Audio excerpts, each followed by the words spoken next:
Hi, I'm Albert Scardino. I was the editor of the Georgia Gazette from 1978 to 85. With my wife, we started the paper in 1978 and it closed in 1985. We won the Pulitzer for editorial writing in 1984 for editorials that were published in 1983.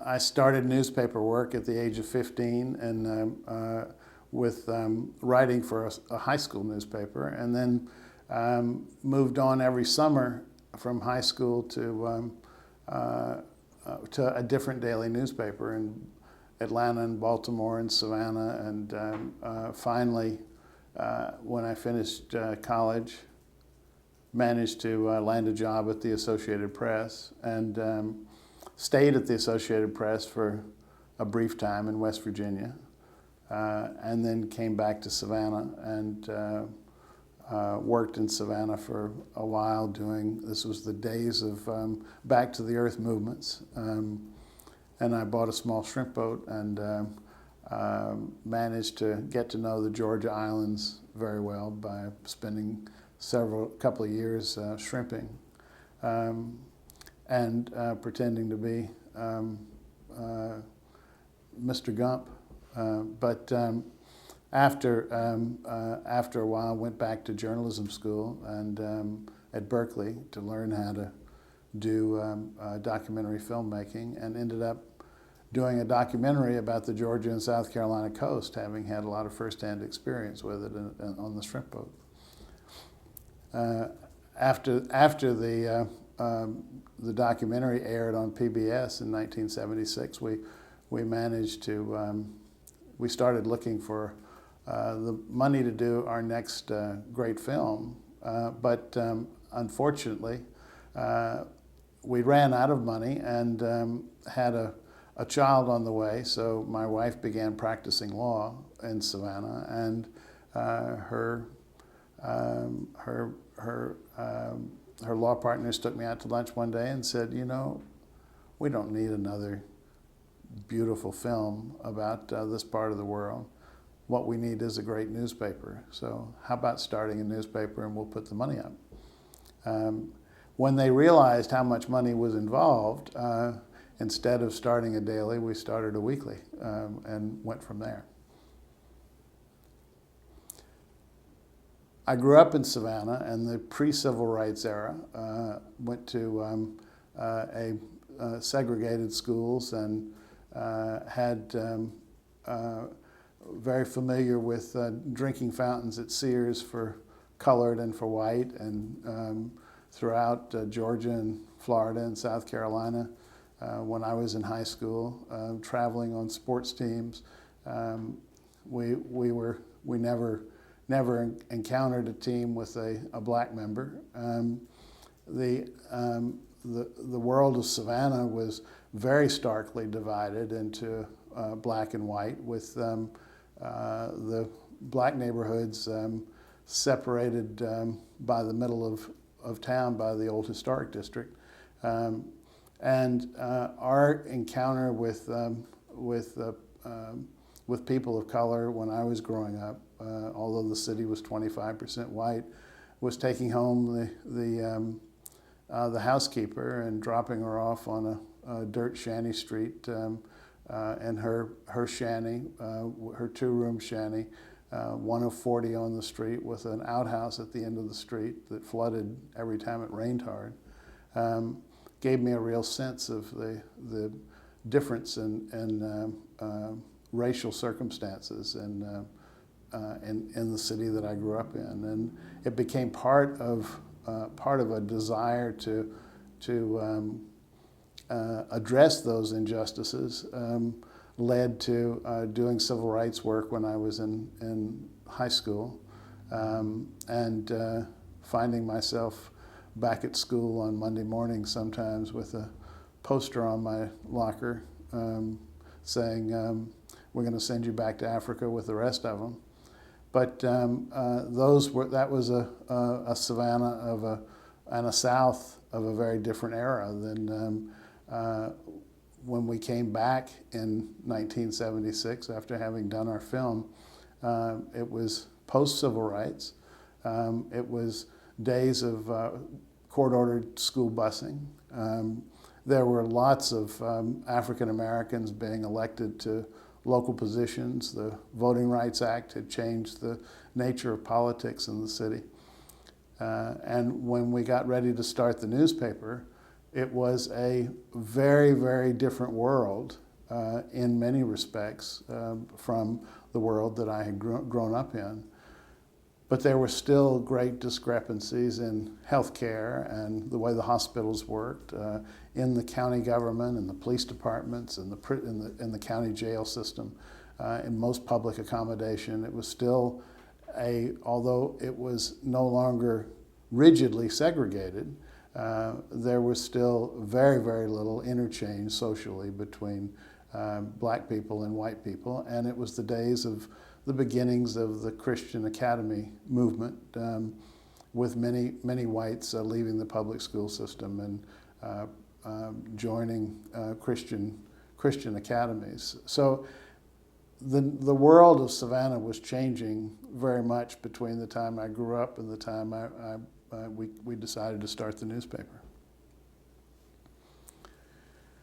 That world, when we started the paper in 1978, it was a moment when we decided very consciously that we were competing against a morning and afternoon daily that was a arch-conservative newspaper, very much a right-wing newspaper, that did not cover life in the black community at all. Rarely had a story about anybody black other than a civil rights demonstrator or someone who was charged with a crime. There were no black employees on the editorial side at the local daily newspaper. And we decided that we were going to ignore race. We decided that we were going to have we hired as one of our first two reporters an African American reporter whose name was Joe Green, and Joe had some experience at the Washington Post, and he was a phenomenon at various public meetings in Savannah. This was also the era of open meetings having come into existence, open records, much more transparency in government. But almost never did we come across, at any of the meetings, reporters for either of the two black weeklies in town, the long-established black weeklies. They did not cover public affairs. Where their information came from about what was going on was mostly word of mouth. There were beginning to be local black television reporters and presenters, but this was not the same environment that I'd grown up in. We decided we were going to treat the people regardless of race.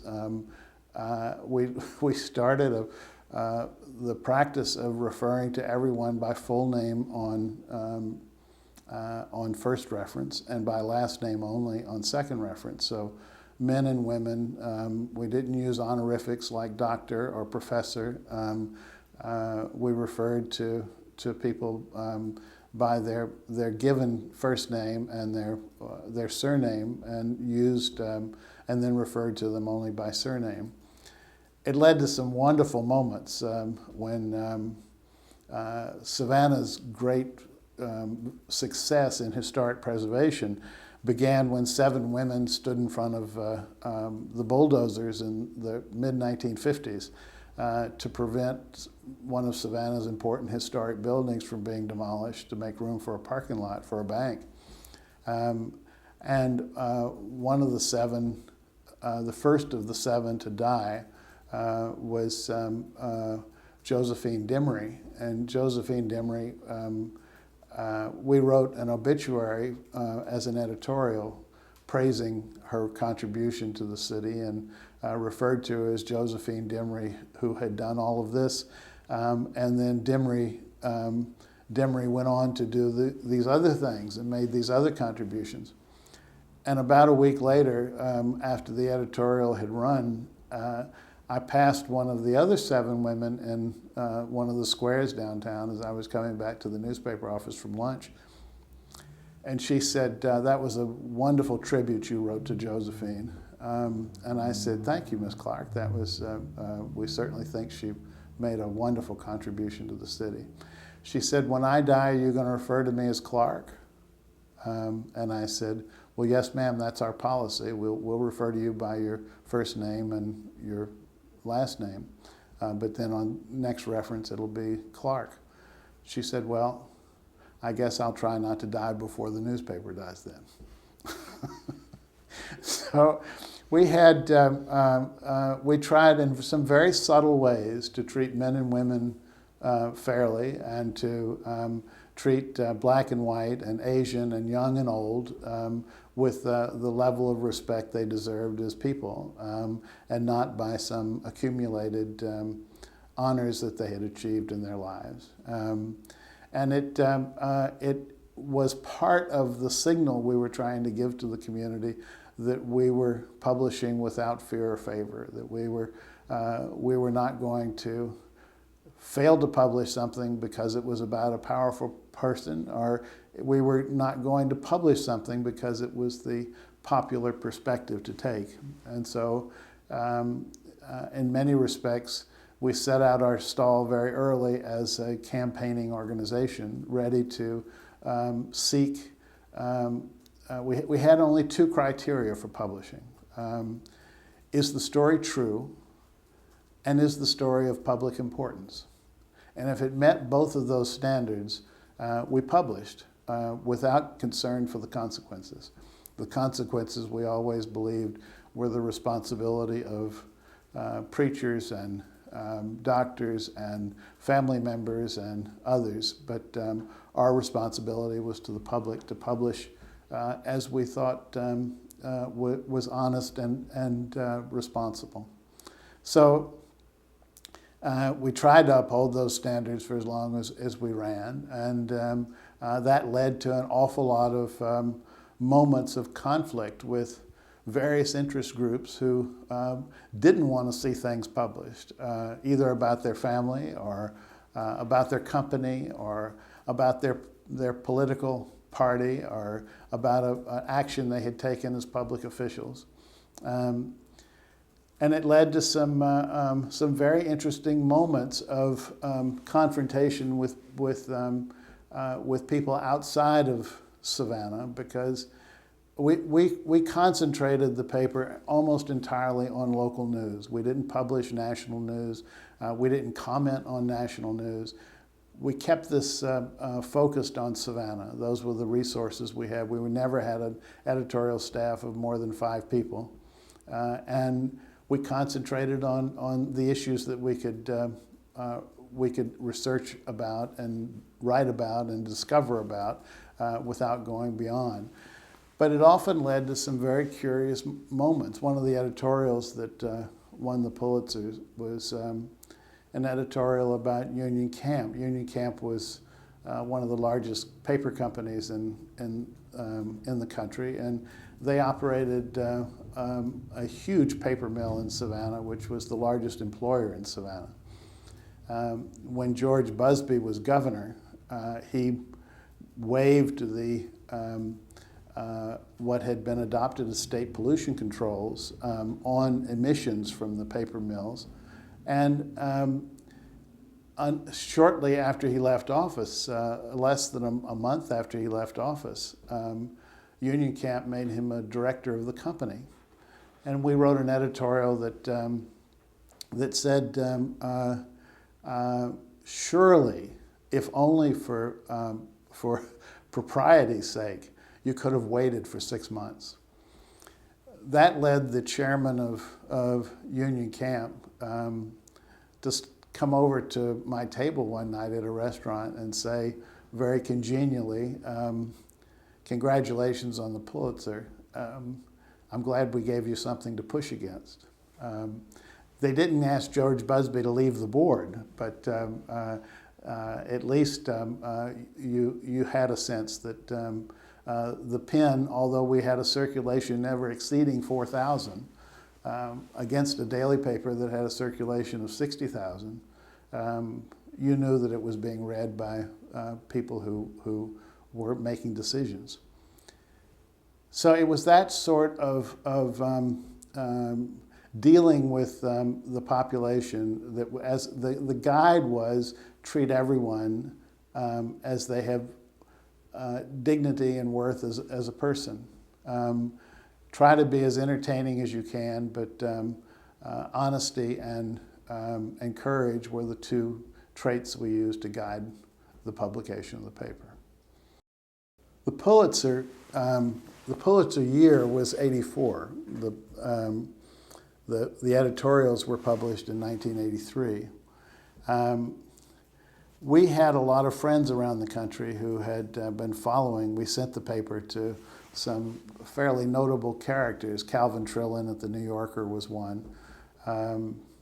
Trillin had been writing for years about murders and about food, and we thought that Savannah in those days had a very, very high murder rate, and it had very interesting food. So we thought maybe we could interest Calvin Trillin into paying attention to what was going on in Savannah. Nobody else in New York that we could think of would be reading the newspaper. So we put him on the mailing list, and we found, to our surprise, about 6 months later, when there was a rather spectacular murder, he was on the phone asking if we would be willing to talk to him if he came down to cover the trial. And that murder was the first serious confrontation we had with the Savannah power structure, because the story involved the son of a very, very long established Savannah family who had become involved in with a small-time drug dealer who kidnapped him and murdered him, and then tried to extort $40,000 from his family, claiming that he would be returned when the money was paid. And we discovered the story about 10 days after he had disappeared, and after piecing the story together, we ran it, even though the family asked us not to, because the kidnapper had said, if you go to the police, he'll be killed.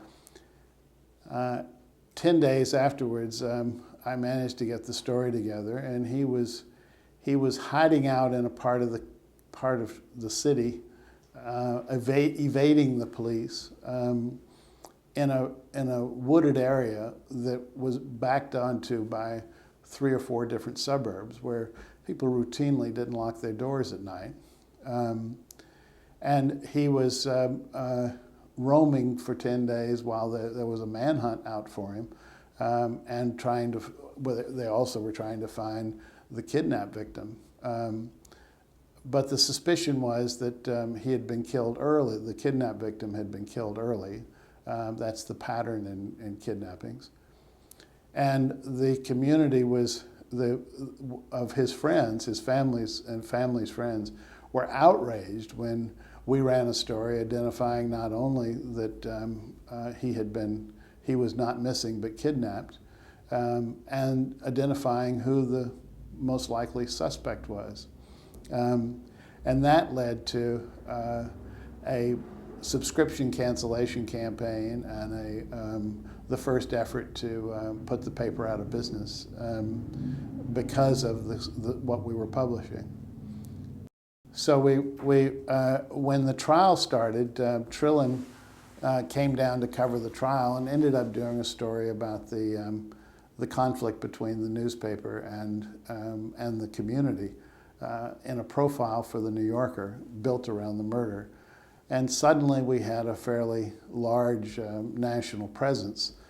Instead of just being having an impact in Savannah, we managed to have an impact with, we had other people following us. So that led to all sorts of suggestions that we begin attending, managing to get ourselves some attention around the country. And the McNeil-Lehrer NewsHour on PBS started a program of asking weekly newspaper editors from different parts of the country to come on every year or so and talk about a particular issue of the day, rather than relying on the major big city newspapers.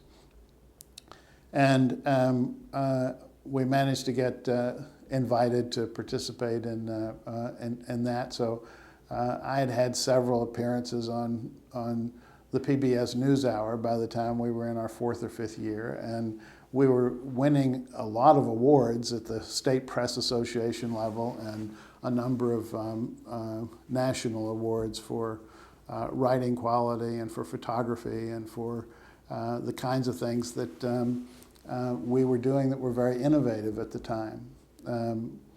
And that began to have some effect in raising, some help in raising the impact we had in Savannah. So the editorial page of the paper, though, had a very small circulation. The editorial page began to have more and more impact. And we ended up breaking a lot of stories that had to do with government corruption and business malfeasance and misdeeds among in both the public and private environment that changed the nature of journalism in Savannah very quickly. And we danced around the daily newspaper pretty effectively and made them chase the stories we were doing rather than having us rely on them to break the stories. And I remember one year at the State Press Association, we came home with 15 prizes in different categories. And the only prize the daily papers won were third best classified ad section for a newspaper with a circulation of larger than 30,000. So it was a bit of a grudge match that we deliberately picked a fight with the daily paper over a number of issues, local issues having to do with bridges and road construction and funding for public schools and taxation and so on, in order to have competing ideas. And it led to a change in behavior for both the daily paper and for a large part of the community that had never had a voice before at all. So the standards of journalism, I'll say this differently. I've always thought that a city can never be better than its newspaper. And by publishing a newspaper, even a small newspaper that was overwhelmed in its competition from a much larger daily that was part of a large national chain, I always thought that raising the standard of journalism with a small weekly paid enormous dividends for the community. My favorite story in the 7 years we published involved a tax scandal at Gulfstream Aerospace, which was the second largest company in town.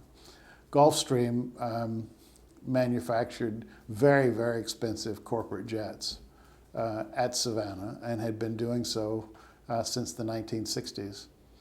And a source in the accounting department at Gulfstream called up and said that Gulfstream was cheating on its taxes and evading its taxes. Gulfstream at the time was a private company. And Gulfstream said Gulfstream was avoiding paying millions of dollars a year in taxes. And my response was, how am I, with two reporters, going to do a deal with their income tax, deal with the income taxes of a company of that scale? And he said, no, it's not their income taxes. He said, it's their local school taxes. I said, how are they cheating on their local school taxes? And he said, in Georgia, in order to determine your tax bill every year, you have to determine the value of your inventory. And you have to pay the same rate of tax on your inventory that you do on your buildings and on your land. And he said Gulfstream has an inventory that includes landing systems and radar systems and wings and a very expensive leather for upholstering the seats of the planes it's building. And instead of paying the rate of tax on on the value of their inventory, they weigh all of their inventory and they claim that it's worth the value of scrap aluminum. Because their argument is that until it's fully assembled as an airplane, it has no value except scrap aluminum. But that wasn't the law. The law was you either had to declare its value as what you paid for it or what its market value was, whichever was higher. Well, there wasn't very much we could do with that information. We went to the tax assessor in Chatham County, and the tax assessor said that the Gulfstream paid $600,000 a year in taxes, and that seemed like a lot of money to me. So I said, well, we'll keep this in the back of our mind. Sure enough, 18 months later, Gulfstream decided it was going to go public and list its stock on the New York Stock Exchange. And when they did, they had to publish an enormous amount of financial information for the Securities and Exchange Commission as part of their listing process. And although they had been reporting to the local tax assessor that their inventory was worth $8 million, they claimed in their papers for their Securities and Exchange Commission papers for their listing, they claimed that they had $63 million in inventory. So they were lying either to the SEC or to the Chatham County tax assessor. When we confronted the tax assessor with this material, he said, well, I think it's worth our having a meeting with Gulfstream.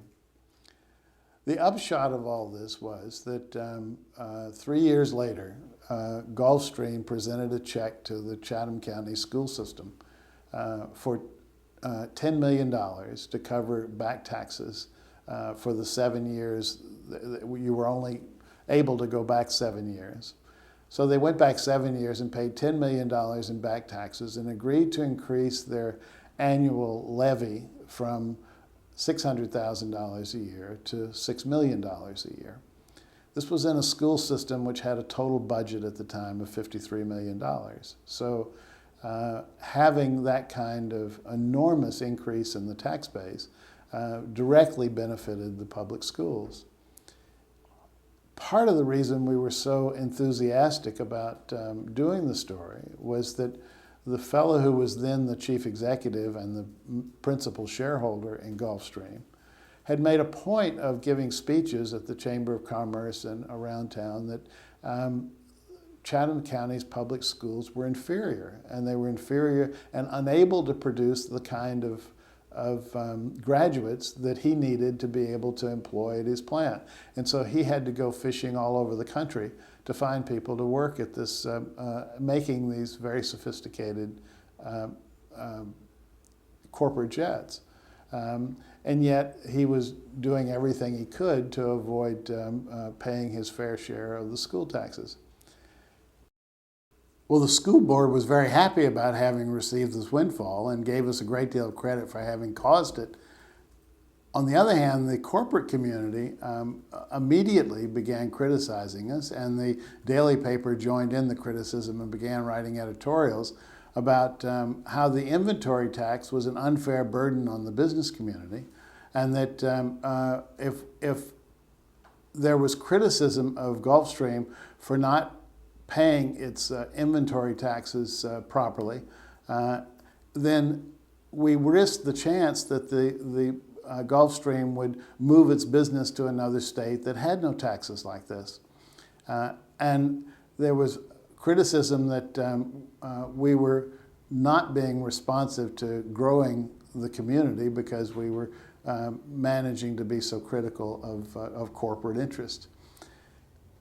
As it turned out, the Gulfstream then was taken over by some other financiers and went private again, and they've done extremely well and are now Savannah's largest employer.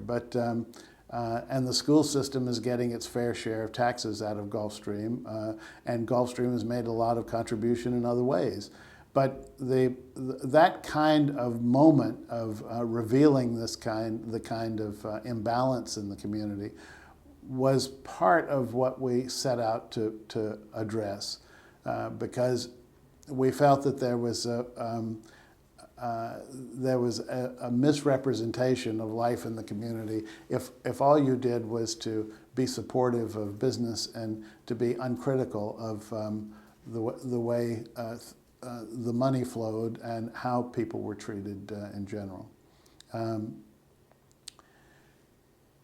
That sentiment about the paper from the family that we had reported on their son being involved in a minor drug deal and becoming a murder victim, and the fact that we published that story, the story about Gulfstream, and many other things that we covered in the same way, including pictures of people of color on the front page, treating women as if they were giving a voice to women who were seeking political office and trying to change the way health care was distributed in the city. Those kinds of things led to an ability to put pressure on 3 public officials who were responsible in every county in Georgia for making a decision about where the legal notices, what newspaper would carry the legal notices. And in each county in Georgia, 1 newspaper gets the contract to publish those notices.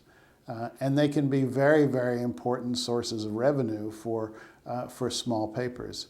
Not so important for larger papers, but the daily papers we were competing against saw this as an opportunity to ruin our financial platform. And so they went to work on getting 3 officials elected to the 3 positions, the county clerk, the sheriff, and the judge of the probate court, getting 3 people to run for those offices and campaigning for their election shamelessly. And sure enough, they did. In 1984, they found 3 unemployed lawyers who managed to get them to run for these offices and campaigned on their behalf. They got elected and were sworn into office on January 1st of 1985.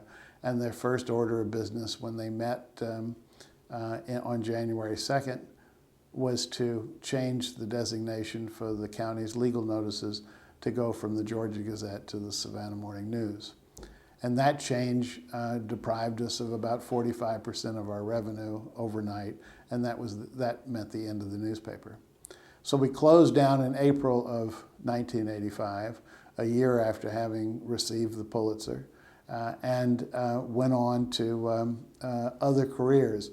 I left Savannah and managed to land a job as a correspondent for the New York Times, and my wife, who had been the publisher of the paper, she became the American publisher for the Economist newspaper, and then we stayed in New York for 8 years or so, and after working at the New York Times, I became the press secretary for the mayor of New York and went to work in Bill Clinton's first presidential campaign, and just before taking a job in Washington in the Clinton administration, my wife managed to get an offer to move to London and as the chief executive for the Economist Group in London. So that was the end of the daily newspaper activity. Since being in London, I have done a great deal of political commentary and writing for the BBC and for Sky News and for the Independent newspaper and The Guardian. but have generally had a freelance career and have moved more into a portfolio of directorships for charitable organizations and for a number of small businesses. 30 years ago, 30 years after we stopped publishing, the paper has been available on microfilm and libraries, and some libraries in Georgia. But we've decided to try to make it more available by digitizing it and putting it online, making it searchable online. And we're just in the very early days of that project. We hope to have it completed before the end of 2017. But it's important for those stories keep having currency. One of the ones that I remember was most important at the time was in about 1981. We published a story about how there was the global atmosphere was warming up and sea levels were beginning to rise. An important story for a county with the highest point in the county, 40 feet above sea level. So we wrote a story about with a Duke professor who was working on this issue and doing a lot of research. And it led to the cancellation of all the real estate advertising we had because people said we were scaring customers away from from the waterfront. So that was really the kind of reaction that publishing the news was causing in a community like this. When we decided to start the newspaper in 1978, we were scratching our heads about what to call it. And so we went to the Georgia Historical Society in Savannah and began looking at early newspapers to try to see whether there were any that we thought were we'd like to make be a model, could be a model for us. And we came across the first newspaper in the colony, the Georgia Gazette, published in the colonial era and published through the Revolutionary era, and changing its name from the Georgia Gazette to the Royal Georgia Gazette to the Gazette of the State of Georgia. And we thought that with a paper like that that was dealing with such a rapidly changing environment but managing to continue to publish, it represented a great deal of what we think a newspaper stood for, the importance of a newspaper to a community. And there were gazettes all over colonial America. The Pennsylvania Gazette was Ben Franklin's newspaper. So we thought we would revive the name. The Georgia Gazette went out of business in 1803. And we thought we'd be able to say by reviving it in 1978 and using the same typeface for the letterhead, for the masthead, using the same typeface, we could claim to be Georgia's first newspaper, which in a city that places such value on history as Savannah does, we thought this might make it seem as if we had been around for a while and weren't an alternative radical newspaper that was coming to town trying to get started in Savannah. And we found an office in downtown Savannah and found one of the few people still around who could do gold leaf lettering in the window.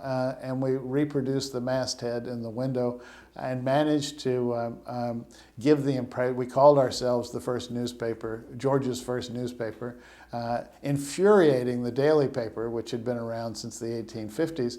But managing immediately to give ourselves some credibility in a city that appreciated history more than any other city in Georgia, which is a place that appreciates history pretty strongly.